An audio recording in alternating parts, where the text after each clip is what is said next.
Hello friends, welcome to Creative Medicine.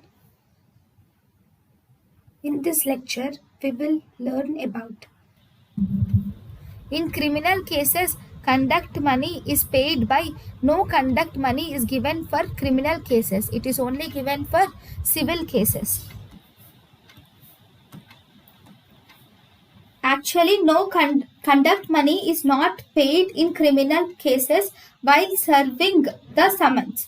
But after giving the witness, the person can plead the court for conduct money.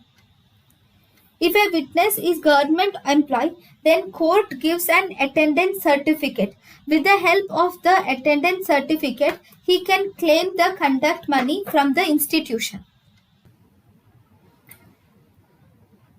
Thank you and thank you for watching.